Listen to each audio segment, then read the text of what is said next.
ಸ್ನೇಹಿತರೆ, one step to success ಚಾನಲ್ಗೆ ತಮ್ಮೆಲ್ಲರಿಗೆ ಸ್ವಾಗತ. ಸ್ನೇಹಿತರೆ, ಇವತ್ತಿನ ಒಂದು ವಿಡಿಯೋ ಸೆಷನ್ ಅತಿಥಿ ಉಪನ್ಯಾಸಕರ ಕುರಿತು ಇರ್ತಕ್ಕಂಥದ್ದು. ಪದವಿ ಪೂರ್ವ ಕಾಲೇಜುಗಳಲ್ಲಿ ನಡೀತಕ್ಕಂತಹ ಅತಿಥಿ ಉಪನ್ಯಾಸಕರ ಕುರಿತು ಸಂಪೂರ್ಣವಾದ ಮಾಹಿತಿಯನ್ನು ಇವತ್ತಿನ ಒಂದು ತರಗತಿಯಲ್ಲಿ ನೋಡೋಣ. ಸ್ನೇಹಿತರೆ, ಇದು ದಿನಾಂಕ 30/5/2025 ಫ್ರೆಶ್ ಆಗಿ ಜ್ಞಾಪನ ಪತ್ರವನ್ನು ಹೊರಡಿಸಿರೋದು. ಯಾವುದೇ ಹಳೆಯ ಒಂದು ನ್ಯೂಸ್ ಅಲ್ಲ, ಇದೊಂದು ಫ್ರೆಶ್ ನ್ಯೂಸ್ ಆಗಿದೆ. ಇದರೊಂದಿಗೆ ಯಾರೆಲ್ಲ GPSTR ಆಗಿದ್ದಿರಬಹುದು ಅಥವಾ HSTR ಆಗಿರ್ಬೋದು, ನೀವು ಅತಿಥಿ ಉಪನ್ಯಾಸಕರಾಗಿ ಹೋಗಬೇಕು ಅಂದ್ಕೊಂಡಿದ್ದೀರಾ, 1 to 5 ಟೀಚರ್, ಆಮೇಲೆ 6 to 8 ಟೀಚರ್, ಹೀಗೆ ಆಮೇಲೆ ಪ್ರೌಢಶಾಲಾ ಶಿಕ್ಷಕರ ಒಂದು ಅತಿಥಿ ಶಿಕ್ಷಕರ ನೇಮಕಾತಿ ಕೂಡ ಆಯಿತು. ಅದರ ಕುರಿತು ಕೂಡ ನಾನು ಈ ಹಿಂದೆ ವಿಡಿಯೋಗಳನ್ನು ಮಾಡಿದ್ದೀನಿ. ದಯವಿಟ್ಟು ಯಾರಿಗೆಲ್ಲ ಆ ವಿಡಿಯೋಗಳು ಬೇಕಾಗಿದ್ದರೆ ಖಂಡಿತವಾಗ್ಲೂ ನನ್ನ ಚಾನಲ್ಗೆ ಹೋಗಿ ಆ ವಿಡಿಯೋನ ನೀವು ವಾಚ್ ಮಾಡ್ಬೋದು. ಸ್ನೇಹಿತರೆ, ಇವತ್ತಿನ ಒಂದು ವಿಡಿಯೋ ಸೆಷನ್ ಅತಿಥಿ ಉಪನ್ಯಾಸಕರ ಕುರಿತು ಇದ್ದು, ಇವತ್ತು ನಾವು ಯಾವ ಅರ್ಹತೆಗಳು, ಎಲ್ಲಿ ಈ ನೇಮಕಾತಿ ನಡೆಯುತ್ತೆ, ಯಾವ ಷರತ್ತುಗಳ ಮೇಲೆ ನೇಮಕಾತಿ ನಡೆಯುತ್ತೆ, ಸ್ಯಾಲ್ರಿ ಎಷ್ಟು, ಹುದ್ದೆಗಳು ಯಾವ ರೀತಿ ಖಾಲಿ ಆದರೆ ನೀವು ಆ ಹುದ್ದೆಗೆ ನೀವು ಏನಂದರೆ ಅತಿಥಿ ಉಪನ್ಯಾಸಕರಾಗಿ ಹೋಗ್ಬೋದು. ಈ ಎಲ್ಲ ಇನ್ಫಾರ್ಮೇಷನ್ನ ನಾನು ವಿಡಿಯೋಸಲ್ಲಿ ಸಂಪೂರ್ಣವಾಗಿ ನೀಡ್ತೀನಿ. ಸೊ ಯಾರೆಲ್ಲಾದರೂ ಹೊಸದಾಗಿ ನೀವು ನನ್ನ ಚಾನಲ್ನ ನೋಡ್ತಾ ಇದ್ದರೆ ದಯವಿಟ್ಟು ಸಬ್ಸ್ಕ್ರೈಬ್ ಮಾಡಿ, ಪಕ್ಕದಲ್ಲಿ ಇರ್ತಕ್ಕಂಥ ಬೆಲ್ ಬಟನ್ ಮೇಲೆ ಪ್ರೆಸ್ ಮಾಡಿ ಅಂತ ಹೇಳ್ತಾ ತರಗತಿನ ಆರಂಭ ಮಾಡೋಣ. ಸ್ನೇಹಿತರೆ, ಸೊ ನಾನು ಈಗಾಗಲೇ ಹೇಳಿರೋ ಹಾಗೆ ಇದೊಂದು ಫ್ರೆಶ್ ನ್ಯೂಸ್ ಆಗಿದೆ. 30ನೇ ತಾರೀಕು ಮೇ ಮಂತಲ್ಲಿ ಬಂದಿರತಕ್ಕಂಥದ್ದು ಜ್ಞಾಪನ ಪತ್ರ.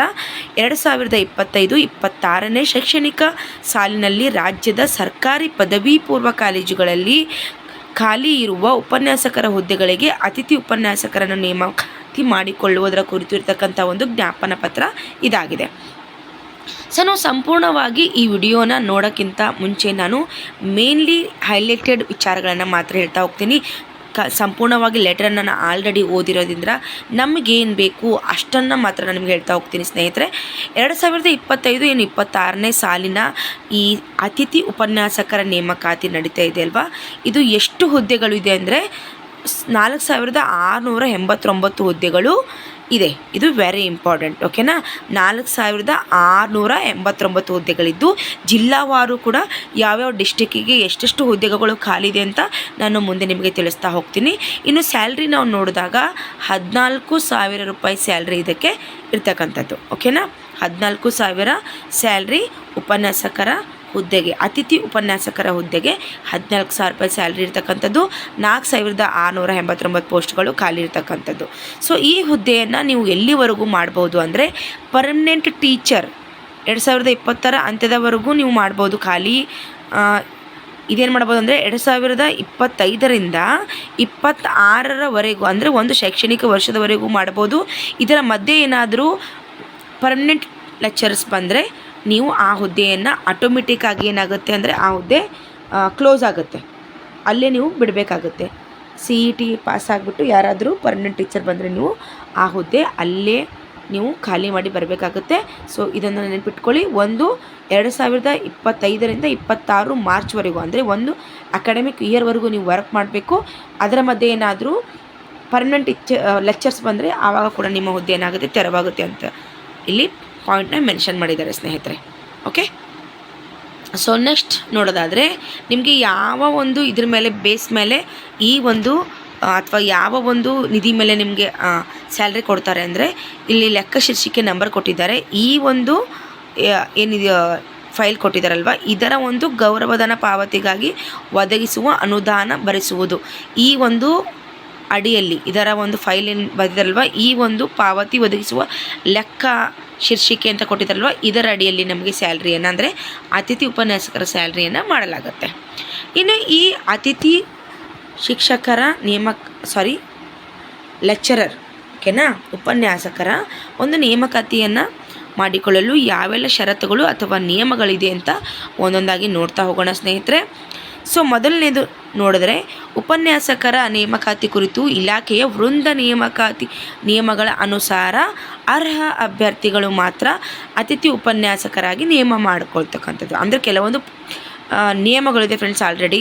ಏನಂದರೆ 50% ಈ ಡಿಗ್ರಿಯಲ್ಲಿರಬೇಕು ಅಥವಾ MAಯಲ್ಲಿರಬೇಕು, BEdಲ್ಲಿರಬೇಕು ಅಂತ ಹೆಂಗಿರುತ್ತಲ್ವ, ಆ ರೀತಿ ಕೆಲವು ನಿಯಮಗಳಿದೆ. ವೃಂದ ಮತ್ತು ನೇಮಕಾತಿಯಲ್ಲಿ ನಿಯಮಗಳಿದೆ. ಅದರ ಅನುಸಾರವೇ ನಾವು ಇಲ್ಲಿ ಅತಿಥಿ ಉಪನ್ಯಾಸಕರನ್ನು ನೇಮಕಾತಿ ಮಾಡ್ಕೋತೀವಿ ಅಂತ ಹೇಳ್ತಿದ್ದಾರೆ. ಅದರೊಂದಿಗೆ ಜಿಲ್ಲಾ ವ್ಯಾಪ್ತಿಯಲ್ಲಿ ಬರುವ ಸರ್ಕಾರಿ ಪದವಿ ಪೂರ್ವ ಕಾಲೇಜುಗಳಲ್ಲಿ ಕಡಿಮೆ ಕಾರ್ಯಭಾರ ಹೊಂದಿರುವ ವಿಷಯಗಳ ಉಪನ್ಯಾಸಕರನ್ನು ಜಿಲ್ಲೆಯ ಇತರ ಸರ್ಕಾರಿ ಪದವಿ ಪೂರ್ವ ಕಾಲೇಜುಗಳಲ್ಲಿ, ಅಂದರೆ ನಿಮಗೆ ಓದೋದಕ್ಕಿಂತ ನಾನು ತಿಳಿಸಿ ಹೇಳಬೇಕು ಅಂದರೆ ಸ್ನೇಹಿತರೆ, ಇಲ್ಲಿ ಮೇನ್ ಒಂದು ಜಿಲ್ಲೆಯಲ್ಲಿ ಇರ್ತಕ್ಕಂತಹ ಕಡಿಮೆ ಏನು ವರ್ಕ್ ಪ್ರೆಷರ್ ಇರುತ್ತಲ್ಲ ಅವರನ್ನು ಇತರ ಸರ್ಕಾರಿ ಪದವಿ ಕಾಲೇಜ್ಗಳಿಗೆ ಹಾಕಲಾಗುತ್ತೆ. ಅವರ ಒಂದು ಪ್ಲೇಸಿಗೆ ಅತಿಥಿ ಉಪನ್ಯಾಸಕರನ್ನು ತೆಗೆದುಕೊಳ್ಳಲಾಗುತ್ತೆ ಅಂತ ಈ ಪಾಯಿಂಟಲ್ಲಿ ಹೇಳಲಾಗ್ತದೆ. ಇನ್ನು 3ನೇ ಪಾಯಿಂಟ್ನ ತಗೊಂಡಾಗ ಉಪನ್ಯಾಸಕರೇ ಇಲ್ಲದಿರುವ ಕಡೆಗೆ ನಿಯೋಜನೆಯಂತಹ ಬದಲಿ ವ್ಯವಸ್ಥೆ ಮಾಡಲು ಸಾಧ್ಯವಿರುವ ಕಡೆ ಮಾತ್ರ ಅತಿಥಿ ಉಪನ್ಯಾಸಕರನ್ನು ಉಪಯೋಗಿಸಿಕೊಳ್ಳಬಹುದು. ಎಲ್ಲಿ ಉಪನ್ಯಾಸಕರಿಲ್ಲವೋ ಅಲ್ಲಿ ಮಾತ್ರ ಉಪನ್ಯಾಸಕರನ್ನು ನೀವು ನೇಮಕ ಮಾಡ್ಕೋಬೇಕು. ಅಂತಂದರೆ ಈಗ ಏನಾದರೂ ಆಲ್ರೆಡಿ ಅಲ್ಲಿ ಉಪನ್ಯಾಸಕರು ಇದ್ದು ಕಾರ್ಯ ಒಂದು ಅವ್ರಿಗೆ ಹೆಚ್ಚಾಗಿದೆ ಅಂತ ಅಂದ್ಕೊಂಡು ಏನಾದರೂ ಅತಿಥಿ ಶಿಕ್ಷಕರನ್ನು ನೇಮಕಾತಿ ಮಾಡ್ಕೊಳ್ತಿದ್ರೆ ಅದು ತಪ್ಪಾಗುತ್ತೆ ಅಂತ ಈ ಪಾಯಿಂಟಲ್ಲಿ ಇರ್ತಕ್ಕಂಥದ್ದು. 4th ನೋಡ್ತಾ ಇದ್ದಾರೆ, ಪ್ರತಿ ಅತಿಥಿ ಉಪನ್ಯಾಸಕರಿಗೆ ವಾರದಲ್ಲಿ ಕನಿಷ್ಠ 10 ಗಂಟೆಗಳ ಕಾಲ ಮಾತ್ರ ಕಾರ್ಯಭಾರವನ್ನು ಕೊಡಬೇಕು ಅಂತ ಸ್ಟ್ರಿಕ್ಟ್ಲಿ ಇಲ್ಲಿ ಹೇಳಿದ್ದಾರೆ ಸ್ನೇಹಿತರೆ. ಒಂದು ವಾರದಲ್ಲಿ ನಿಮಗೆ 10 ಗಂಟೆಗಳ ಮಾತ್ರ ಕೆಲಸ ಇರುತ್ತೆ. ಇದಕ್ಕಿಂತ ಹೆಚ್ಚಿಗೆ ಏನಾದರೂ ಆದರೆ 10ರಿಂದ 12 ತಾಸುಗಳ ತನಕ ವರ್ಕ್ ಏನಾದರೂ ಆದರೆ ಇನ್ನೊಬ್ಬ ಅತಿಥಿ ಶಿಕ್ಷಕರನ್ನು ನೇಮಕ ಮಾಡಿಕೊಳ್ಬೇಕು ಅಂತ ಈ ಒಂದು ಪಾಯಿಂಟಲ್ಲಿ ಕೂಡ ಮೆನ್ಷನ್ ಮಾಡಲಾಗಿದೆ, 5ನೇ ಪಾಯಿಂಟಲ್ಲಿ. ಸರಿನಾ? ನೆಕ್ಸ್ಟ್ ನಾನು ನಿಮಗೆ 5ನೇ ಪಾಯಿಂಟ್ನ ಅಲ್ಲೇ ಹೇಳಿದೆ. 10ರಿಂದ 12, 10ಕ್ಕಿಂತ ಮೇಲೇನಾದರೂ ಆದರೆ ಹೆಚ್ಚು ಇಬ್ಬರು ಅತಿಥಿ ಶಿಕ್ಷಕರನ್ನು ನೇಮಕಾತಿ ಮಾಡ್ಕೊಳ್ಬೇಕು ಅಂತಕ್ಕಂಥ ಪಾಯಿಂಟ್ ಇದೆ. ಇನ್ನು ಅತಿಥಿ ಉಪನ್ಯಾಸಕರ ಸೇವೆಯನ್ನು ಕಾಯಂ ಉಪನ್ಯಾಸಕರ, ನಾನು ಇದಾಗಲೇ ನಿಮಗೆ ಹೇಳಿದೆ ಯಾವ ಪೋಸ್ಟ್ಗಳಿಗೆ ಅಂದರೆ ಕಾಯಂ ಉಪನ್ಯಾಸಕರ ನೇಮಕಾತಿ ವರ್ಗಾವಣೆ ನಿಯೋಜನೆ ಆಗುವವರೆಗೆ ಅಥವಾ 2025-26ನೇ ಶೈಕ್ಷಣಿಕ ವರ್ಷದ ಅಂತ್ಯದವರೆಗೆ ಇವೆರಡರಲ್ಲಿ ಯಾವುದು ಮೊದಲು ಅಲ್ಲಿವರೆಗೆ ಮಾತ್ರ ಬಳಸತಕ್ಕದ್ದು. ಅಂದರೆ ನಾವು ಏನು ಅತಿಥಿ ಉಪನ್ಯಾಸಕರಾಗಿ ನಾವೇನಾದರೂ ನೇಮಕ ಆದರೆ ಕಾಯಂ ಶಿಕ್ಷಕರ ಬರುವವರೆಗೆ ಅಥವಾ ಆ ಶೈಕ್ಷಣಿಕ ವರ್ಷ ಮುಗಿಯುವುದರವರೆಗೆ ಯಾವುದು ಅದರಲ್ಲಿ ಮೊದಲಾಗುತ್ತೋ ಆವಾಗ ನಮ್ಮ ಹುದ್ದೆ ಏನಾಗುತ್ತೆ, ತೆರವಾಗುತ್ತೆ ಅಂತ ಈ ಪಾಯಿಂಟಲ್ಲಿ ಮೆನ್ಷನ್ ಮಾಡಿದ್ದಾರೆ. ಇನ್ನು 7ನೇ ಪಾಯಿಂಟಲ್ಲಿ ನೋಡಿದಾಗ ಸರ್ಕಾರದ ನಿಯಮಗಳಲ್ಲಿ ಈ ಅವಧಿಯ ಕಾಯಂ ಉಪನ್ಯಾಸಕರ ನೇಮಕಾತಿ ವರ್ಗಾವಣೆ ನಿಯೋಜನೆ ಹೊಂದಿ ಕರ್ತವ್ಯಕ್ಕೆ ಹಾಜರಾದ ತಕ್ಷಣದಿಂದ ಉಪನ್ಯಾಸಕರ ನಿರ್ವಹಣೆ ತಂತಾನೇ ರದ್ದಾಗುತ್ತೆ. ಇದನ್ನೇ ನಾನು ಹೇಳಿರೋದು. ಇನ್ನು ನೆಕ್ಸ್ಟ್ ಪಾಯಿಂಟಿಗೆ ಹೋಗೋಣ. 8th ಪಾಯಿಂಟ್, ಪ್ರಾಚಾರ್ಯರ ಬೋಧನಾ ವಿಷಯವೇ ಇರುವ ಹುದ್ದೆ ಖಾಲಿ ಇದ್ದಲ್ಲಿ ಅಂತಹ ಹುದ್ದೆಯ ಕಾರ್ಯಭಾರವು ವಾರದಲ್ಲಿ 10 ಗಂಟೆಗೆ ಮೀರದಿದ್ದಲ್ಲಿ ಅತಿಥಿ ಉಪನ್ಯಾಸಕರ ಸೇವೆ ಬೆಳೆಸುವಂತಿಲ್ಲ. ಇನ್ನೇನಾದರೂ ಅಲ್ಲಿ ಪ್ರಿನ್ಸಿಪಲ್ಲೇ ಆ ವಿಷಯವನ್ನು ತಗೋತಿದ್ರು ಅಂತ ತಿಳ್ಕೊಳ್ಳಿ. ಆ ಸಬ್ಜೆಕ್ಟ್ ಫಾರ್ ಎಕ್ಸಾಂಪಲ್ ಹಿಸ್ಟ್ರಿ ಇದೆ, ಅದನ್ನು ಪ್ರಿನ್ಸಿಪಲ್ ತಗೋತಿದ್ದಾರೆ ಅಂತಂದರೆ 10 ಗಂಟೆಗಳಿಗಿಂತ ಹೆಚ್ಚು ಆಗಿದ್ದರೆ ಮಾತ್ರ ಅತಿಥಿ ಉಪನ್ಯಾಸಕರನ್ನು ಇವ್ರು ತಗೋಬೇಕು.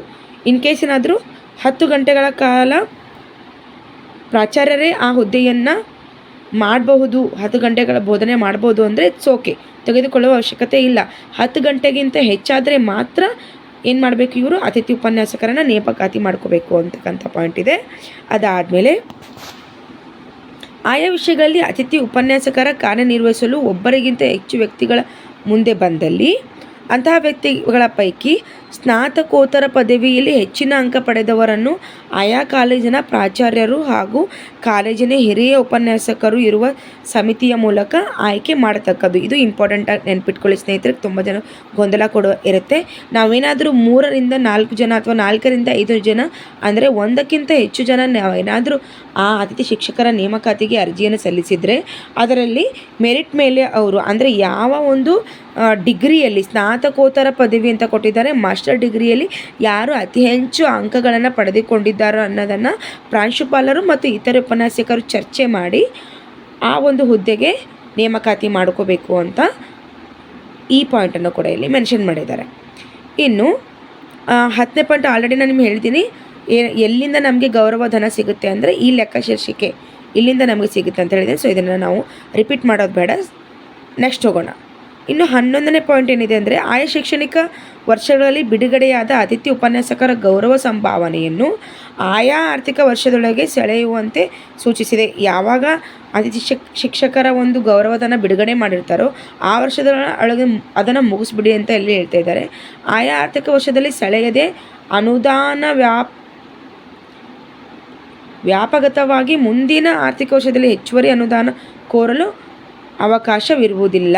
ಸೊ ಇದು ಆಡಳಿತ ಏನು ಪ್ರಾಂಶುಪಾಲ ಇರ್ತಾರೆ ಅವರಿಗೆ ಈ ಪಾಯಿಂಟ್ ಇದೆ. ಅಂದರೆ ಆಯಾ ವರ್ಷದಲ್ಲಿ ಏನು ಸ್ಯಾಲ್ರಿ ಬಂದಿರುತ್ತೋ ಆ ವರ್ಷದಲ್ಲೇ ಅದನ್ನು ಮಾಡಬೇಕು, ಮುಂದಿನ ವರ್ಷಕ್ಕೆ ಅದನ್ನು ತಳ್ಳಬಾರ್ದು ಅಂತಕ್ಕಂಥದ್ದು. ನೆಕ್ಸ್ಟ್ ಹೋಗೋಣ. 12ನೇ ಪಾಯಿಂಟ್ ಬಂದು ಅತಿಥಿ ಉಪನ್ಯಾಸಕರುಗಳ ಸೇವೆಯನ್ನು ಬಳಸಿಕೊಳ್ಳುವಾಗ ಅವರಿಗೆ ಸಕ್ಷಮ ಪ್ರಾಧಿಕಾರದ ಆದೇಶವಿಲ್ಲದೆ ಯಾವುದೇ ಆದೇಶವನ್ನು ನೀಡಬಾರದು. ಅಂದರೆ ಏನು ಪ್ರಾಧಿಕಾರವೇ ಕೆಲವೊಂದು ಆದೇಶಗಳನ್ನು ನೀಡುತ್ತೆ, ಅದನ್ನು ಬಿಟ್ಟು ಬೇರೆ ಯಾರು ಯಾವುದೇ ಆದೇಶವನ್ನು ನೀಡುವ ಅವಶ್ಯಕತೆ ಇಲ್ಲ ಅಂತ ಹೇಳ್ತಿದ್ದಾರೆ.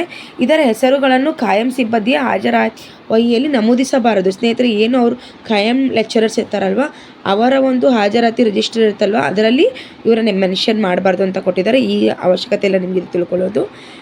ಆಮೇಲೆ 13ನೇ ಪಾಯಿಂಟ್ನ ಸ್ವಲ್ಪ ನನಗೆ ನೆಗಡಿ ಆಗಿರೋದ್ರಿಂದ ವಾಯ್ಸಲ್ಲೇ ಏನಾದರೂ ವೇರಿಯೇಷನ್ ಆಗಿದ್ದರೆ ದಯವಿಟ್ಟು ನಿಮಗೆ ಸಾರಿ ಕೇಳ್ತಾ ಇದ್ದೀನಿ. ಸೊ 13 ಪಾಯಿಂಟು, ಈ ರೀತಿ ನೇಮಕ ಮಾಡಿಕೊಂಡ ಉಪನ್ಯಾಸಕರಿಗೆ ಯಾವುದೇ ರೀತಿಯ ಸೇವಾ ಪ್ರಮಾಣ ಪತ್ರವನ್ನು ನೀಡಬಾರ್ದು.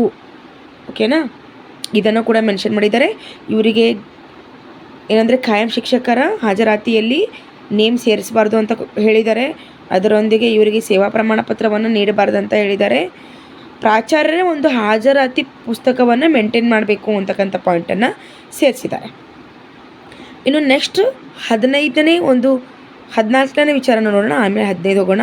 ಯಾವುದೇ ಸರ್ಕಾರದ ಅನುದಾನಿತ ಮತ್ತು ಪದವಿ ಪೂರ್ವ, ಓಕೆ, ಯಾವುದೇ ಒಂದು ಆಲ್ರೆಡಿ ಲೆಕ್ಚರರ್ ಆಗಿದ್ದರೆ ನೀವು ಅನುದಾನಿತ ಒಂದು ಕಾಲೇಜಿನಲ್ಲಿ ಅಥವಾ ಸರ್ಕಾರಿ ಕಾಲೇಜಿನಲ್ಲಿ ಇದ್ದರೆ ನಿಮಗೆ ನೇಮಕಾತಿ ಮಾಡಿಕೊಳ್ಳಲಾಗುವುದಿಲ್ಲ. ಓಕೆನಾ. ಸೊ ನೆಕ್ಸ್ಟ್, ಪರ್ಮನೆಂಟ್ ಲೆಕ್ಚರರ್ ಇದ್ದರೆ ಅವರು ಯಾಕ್ರಿ ಅತಿಥಿ ಶಿಕ್ಷಕರ ನೇಮಕಾತಿಗೆ ಬರ್ತಾರೆ, ಆದರೂ ಕೆಲವೊಬ್ಬರು ಇರ್ಬೋದೇನೋ ಅಂತ ಈ ಪಾಯಿಂಟ್ನ ಮೆನ್ಷನ್ ಮಾಡಿದ್ದಾರೆ. ಇನ್ನು 16ನೇ ಒಂದು ವಿಚಾರವನ್ನು ನೋಡಿ. 15 very important. First of all ನಾನು ನಿಮ್ಗೆ ಆಗಲೇ ಹೇಳಿದೆ, ದೀರ್ಘಾವಧಿ ರಜೆಯಿಂದ ಉಂಟಾಗುವ ಖಾಲಿ ಹುದ್ದೆಗೆ ಅಥವಾ ಅನಧಿಕೃತ ಗೈರು ಹಾಜರಿಯಿಂದ ಉಂಟಾದ ಹುದ್ದೆಗೆ ನೇಮಕಾತಿ ಮಾಡಿಕೊಳ್ಳಬಾರದು ಅಂತ ಮೆನ್ಷನ್ ಇದೆ. ಓಕೆನಾ, ಇದು ತುಂಬ ನೆನ್ಪಿಟ್ಕೋಬೇಕು. ಯಾರೆಲ್ಲ ಅತಿ ಶಿಕ್ಷಕರಾಗಿ ನೇಮಕಾತಿ ಮಾಡ್ಕೋತಿದ್ದೀರಾ ನೀವು ಅವರಿಗೆ ಕೇಳಬೇಕು. ಏನಾರಿಗೆ ಅಂತಂದರೆ ಪ್ರಿನ್ಸಿಪಲ್ ಅವರಿಗೆ ಯಾವ ಕಾರಣದಿಂದ ಈ ಹುದ್ದೆ ಖಾಲಿ ಇದೆ ಅಂತಕ್ಕಂಥದ್ದು. ಯಾಕಂದರೆ ಅವರೇನಾದರೂ ಅನಧಿಕೃತ ಗೈರು ಹಾಜರಿ ಆಗಿದ್ರಂದರೆ ಆ ಒಂದು ಪೋಸ್ಟಿಗೆ ನೀವು ತೆಗೆದುಕೊಳ್ಳುವ ಹಾಗಿಲ್ಲ. ಅದರೊಂದಿಗೆ ದೀರ್ಘಾವಧಿ ರಜೆ ಇದ್ದರೂ ಕೂಡ ನೀವು ಅದನ್ನು ತೆಗೆದುಕೊಳ್ಳುವ ಹಾಗಿಲ್ಲ. ಹಾಗಾಗಿ ಕೇವಲ ನಿವೃತ್ತಿ ಆಗಿರಬೇಕು, ನಿಧನ ಆಗಿರ್ಬೋದು ಅಥವಾ ಪ್ರಮೋಷನ್ ಆಗಿ ಹೋಗಿದರೆ ಮಾತ್ರ ಆ ಹುದ್ದೆಗೆ ನೀವು ಹೋಗ್ತಕ್ಕಂಥದ್ದು. ಇವೆಲ್ಲ ಸಿಂಪಲ್ ವಿಚಾರಗಳು ನಿಮಗೆ ಗೊತ್ತಿರಬೇಕು. ಓಕೆನಾ. ಇನ್ನು 17ನೇದು, ಸರ್ಕಾರಿ ಪದವಿ ಪೂರ್ವ ಕಾಲೇಜುಗಳಲ್ಲಿ ಕಡಿಮೆ ಕಾರ್ಯಭಾರ ವಿಷಯಗಳ ಉಪನ್ಯಾಸಕರು ಜಿಲ್ಲೆಯ ಅವಶ್ಯಕ ಸರ್ಕಾರಿ ಪದವಿ ಪೂರ್ವ ಕಾಲೇಜುಗಳ ಕಾರ್ಯಭಾರ ಒದಗಿಸಲು ತಿಳಿಸಿದೆ. ಅಂದರೆ ಈಗ ಆಲ್ರೆಡಿ ಎಲ್ಲಿ ಕೆಲಸ ಕಮ್ಮಿ ಇದೆಯೋ ಆ ಲೆಕ್ಚರರ್ಸು ಇನ್ನೊಂದು ಕಾಲೇಜಲ್ಲಿ ಕಾರ್ಯಭಾರ ಜಾಸ್ತಿ ಇದ್ದರೆ ಅಲ್ಲಿ ಒಬ್ರಿಗೊಬ್ಬರು ಶೇರ್ ಮಾಡ್ಕೋಬೇಕು ಅಂತಕ್ಕಂಥ ಪಾಯಿಂಟನ್ನು ಇಲ್ಲಿ ಮೆನ್ಷನ್ ಮಾಡಿದ್ದಾರೆ. ಇದು ನಮಗೆ ಅವಶ್ಯಕತೆ ಇಲ್ಲ. ಇನ್ನು ಕಡಿಮೆ ಕಾರ್ಯಭಾರ ವಿಷಯಗಳ ಉಪನ್ಯಾಸಕರು, ಇದು ಕೂಡ ನಮಗೆ ಬೇಕಾಗಿಲ್ಲ. ಇನ್ನು ಲಾಸ್ಟ್, ಕಡಿಮೆ ಕಾರ್ಯಭಾರವಿರುವ ವಿಷಯಗಳ ಉಪನ್ಯಾಸಕರುಗಳನ್ನು ಜಿಲ್ಲೆಯ ಅವಶ್ಯಕ ಸರ್ಕಾರಿ ಪದವಿ ಪೂರ್ವ ಕಾಲೇಜುಗಳಲ್ಲಿ ಕಾರ್ಯಭಾರ ಸರಿದೂಗಿಸಲು, ಇದು ಕೂಡ ಅವ್ರಿಗೇನೇ ಇರೋದು, ಪರ್ಮನೆಂಟ್ ಲೆಕ್ಚರರ್ಸ್ ಆಗಿದ್ದಾರೆ ಅವರಿಗೆ. ಓಕೆನಾ. ಸೊ ಇದು ಕೊನೆಯದಾಗಿ ಏನಂತಂದರೆ, ಈ ಹಿಂದಿನ ಶೈಕ್ಷಣಿಕ ಸಾಲಿನಲ್ಲಿ ಅತಿಥಿ ಉಪನ್ಯಾಸಕರನ್ನು ನೇಮಕಾತಿ ಮಾಡಿಕೊಳ್ಳುವ ಸರ್ಕಾರದ ನಿಯಮಗಳನ್ನೇ ಇಲಾಖೆ ಪಾಲಿಸಿದೆ. ಓಕೆನಾ. ಈ ಹಿಂದೆ ನೀವು ಯಾವ ಒಂದು ನಿಯಮಗಳನ್ನು ಪಾಲನೆ ಮಾಡಿದ್ರೋ ಅದೇ ನಿಯಮಗಳನ್ನು ಇಲ್ಲಿ ಪಾಲನೆ ಮಾಡಲು ತಿಳಿಸಲಾಗಿದೆ. ಸರಿನಾ. ಇದೆಲ್ಲ ತಿಳ್ಕೊಳ್ಳೋ ಅವಶ್ಯಕತೆ ಇಲ್ಲ ಸ್ನೇಹಿತರೆ. ಇನ್ನು ನಾವು ಯಾವ ಡಿಸ್ಟಿಕಲ್ಲಿ ಎಷ್ಟು ಒಂದು ಪೋಸ್ಟ್ಗಳು ಖಾಲಿ ಇದೆ ಅಂತ ನೋಡ್ತಾ ಹೋಗೋಣ. ಇದರ PDF ಅನ್ನು ನಾನು ನನ್ನ ಟೆಲಿಗ್ರಾಮ್ ಲಿಂಕಲ್ಲಿ ಹಾಕಿರ್ತೀನಿ ಸ್ನೇಹಿತರೆ. ಯಾರಿಗೆ ಆ ಒಂದು PDF ಬೇಕೋ ಅಥವಾ ಅದನ್ನು ಇನ್ನೂ ಹೆಚ್ಚಿನ ಒಂದು ವಿವರಣೆ ನೀವೇ ಓದ್ಕೋತೀರ ಅಂದರೆ ಓದ್ಕೋಬೋದು. ನನ್ನ ಟೆಲಿಗ್ರಾಮ್ ಲಿಂಕನ್ನು ಡಿಸ್ಕ್ರಿಪ್ಷನ್ ಬಾಕ್ಸಲ್ಲಿ ಕೊಟ್ಟಿರ್ತೀನಿ, ಅಲ್ಲಿಂದ ಈ PDF ನೀವು ಪಡ್ಕೋಬೋದು ಅಂತ ಹೇಳ್ತಾ. ಸೊ ನೋಡಿ, ಇಲ್ಲಿ ಉತ್ತರ ಒಂದು ಏನು ಬೆಂಗಳೂರು ಉತ್ತರ ಇದೆ, ಅಲ್ಲಿ 51 ಪೋಸ್ಟ್ಗಳು ಖಾಲಿ ಇರ್ತಕ್ಕಂಥದ್ದು. ದಕ್ಷಿಣ ಬೆಂಗಳೂರಲ್ಲಿ 57 ಪೋಸ್ಟ್ ಖಾಲಿ ಇರ್ತಕ್ಕಂಥದ್ದು.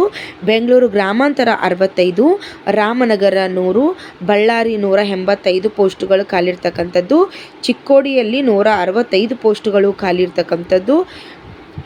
ಅದಾದಮೇಲೆ ಬಳ್ಳಾರಿಯಲ್ಲಿ 185 ಆ್ಯಂಡ್ ದೆನ್ ಬೆಳಗಾವಿ 158, ಬಾಗಲಕೋಟೆ 205, ವಿಜಯಪುರ 144, ಬೀದರಲ್ಲಿ 65, ದಾವಣಗೆರೆಯಲ್ಲಿ 74, ಆ್ಯಂಡ್ ದೆನ್ ಚಿತ್ರದುರ್ಗ 117 ಪೋಸ್ಟ್ ಖಾಲಿ ಇದೆ. ಚಿಕ್ಕಮಗಳೂರಲ್ಲಿ 192 ಇದೆ. ಗದಗಲ್ಲಿ 168 ಪೋಸ್ಟ್ ಖಾಲಿ ಇದೆ. ಹಾವೇರಿಯಲ್ಲಿ 139 ಪೋಸ್ಟ್ ಖಾಲಿ ಇದೆ. ಧಾರವಾಡದಲ್ಲಿ 86 ಪೋಸ್ಟ್ ಖಾಲಿ ಇದೆ. ಕಲಬುರಗಿಯಲ್ಲಿ 99 ಪೋಸ್ಟ್ ಖಾಲಿ ಇರ್ತಕ್ಕಂಥದ್ದು. ಯಾದಗಿರಿಯಲ್ಲಿ ನೋಡಿ ಸ್ನೇಹಿತರೆ 105 ಪೋಸ್ಟ್ ಖಾಲಿ ಇರ್ತಕ್ಕಂಥದ್ದು. ಹಾಸನದಲ್ಲಿ 267 ಪೋಸ್ಟ್ಗಳು. ಚಿಕ್ಕಬಳ್ಳಾಪುರದಲ್ಲಿ 135 ಪೋಸ್ಟ್ಗಳು. ಕೋಲಾರದಲ್ಲಿ 197 ಪೋಸ್ಟ್ಗಳು. ಚಾಮರಾಜನಗರದಲ್ಲಿ 89 ಪೋಸ್ಟ್ಗಳು. ಮೈಸೂರಲ್ಲಿ 203 ಪೋಸ್ಟುಗಳು. ಅದರೊಂದಿಗೆ ಮಂಡ್ಯ 157, ಉತ್ತರ ಕನ್ನಡ 240, ಕೊಪ್ಪಳ 124, ರಾಯಚೂರು 135, ದಕ್ಷಿಣ ಕನ್ನಡ 310, ಉಡುಪಿ 178, ಶಿವಮೊಗ್ಗ 176 ಪೋಸ್ಟ್ಗಳು ಖಾಲಿ ಇರ್ತಕ್ಕಂಥದ್ದು. ಅದರೊಂದಿಗೆ ಶಿವಮೊಗ್ಗ 176 ಆಯಿತಾ. ತುಮಕೂರು 273 ಪೋಸ್ಟ್ಗಳು. ಕೊಡಗಲ್ಲಿ 80, ಸುಮಾರು 4689 ಪೋಸ್ಟ್ಗಳೇನು ಇದು ಇಡೀ ಕರ್ನಾಟಕ ರಾಜ್ಯಾದ್ಯಂತ ಪೋಸ್ಟ್ಗಳು ಖಾಲಿ ಇರ್ತಕ್ಕಂಥದ್ದು. ನಿಮ್ಮ ಡಿಸ್ಟಿಕ್ಗಳನ್ನು ನೋಡಿಕೊಂಡು ನಿಮ್ಮ ಡಿಸ್ಟಿಕ್ಕಲ್ಲಿ ಯಾವ ಒಂದು ಹುದ್ದೆಗಳು ಖಾಲಿ ಇದ್ದರೆ ಬೇಗ ಹೋಗಿ ಪ್ರಾಚಾರ್ಯರಿಗೆ ಮೀಟಾಗಿ ಸಂಪೂರ್ಣವಾದ ಮಾಹಿತಿ ನಾನು ಈಗೇನೆಲ್ಲ ಮೆನ್ಷನ್ ಮಾಡಿದ್ದೆ ಆ ಎಲ್ಲ ಮಾಹಿತಿಗಳನ್ನು ಕರೆಕ್ಟಾಗಿ ಬೇಸಿಕ್ಕಾಗಿ ನಾಲೆಜ್ ಇಟ್ಕೊಂಡು ಹೋಗಿ ನೀವು ಏನಂದರೆ ಆ ಒಂದು ಅರ್ಜಿಗೆ ಸಲ್ಲಿಸ್ಬೋದು. ಓಕೆನಾ. ಇಷ್ಟೆಲ್ಲ ನಾನು ಈ ಮಾಹಿತಿನ ಈ ವಿಡಿಯೋಲ್ಲಿ ಹೇಳಿದ್ದೀನಿ ಸ್ನೇಹಿತರೆ.